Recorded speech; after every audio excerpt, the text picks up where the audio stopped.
Madam Speaker. My question is to the Attorney-General.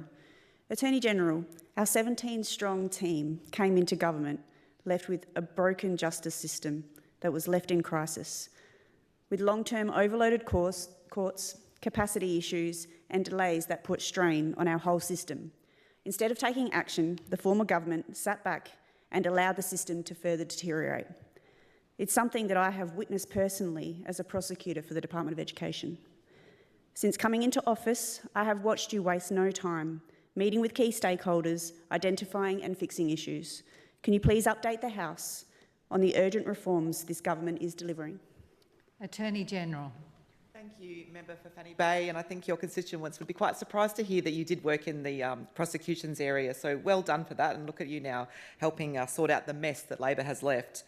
So you're right, since day one when we came to government, we have been committed to fixing the mess that Labor left behind after 8 years of neglect, Madam Speaker. And in my role as Attorney-General, I have been out on the ground seeing firsthand the pressures in our justice system. I even sat in the court watching the live cases, and that is something that the Labor Attorney-Generals have never done. Point of order. Take your seat, Minister. What's your point of order, Member for Guadja? 109. The Attorney-General is misleading Parliament. As the former Northern Territory Attorney-General, I attended multiple times in court for a number of hearings. You can only do that by substantive motion. Member for Guadja, that's unacceptable. Please withdraw. I will withdraw, but I'll remind honourable members to fact-find before they make statements in this House around the validity and the truth of what's being said. Attorney-General, you have the call. I think I hit a nerve there, Madam Speaker. Unlike Labor, which ignored the problem, we are delivering real reform. One of the immediate steps that we took was lifting the cap on prisoners being held in the court cells. Courts were artificially restricted in the number of cases they could process each day, and we worked with the courts to remove this unnecessary cap, allowing more matters to be heard daily. This simple, sensible decision has improved efficiency at no cost to the taxpayer.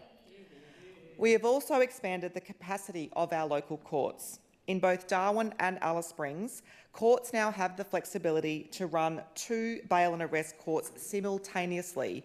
This is about making the most of the resources we already have rather than ignoring the pressure our justice system had been facing under the watch of Labor. Madam Speaker, to address judicial shortages, our government acted swiftly, appointing 3 new acting judges. This was particularly important over the busy Christmas and New Year period when the demand peaked. We're also investing in modernising court processes, including expanding the use of audio-visual link technology to speed up hearings and reduce transport costs, very important for police and corrections.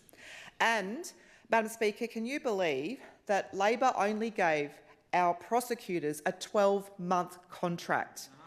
Absolutely shameful. There was no job security for these essential members of our justice system who play a critical role in keeping criminals off our streets. But, Madam Speaker, we will fix this. We recognise also, Madam Speaker, the critical role that the legal services play, and we have delivered proportionate increases in funding because this ensures justice for victims sooner.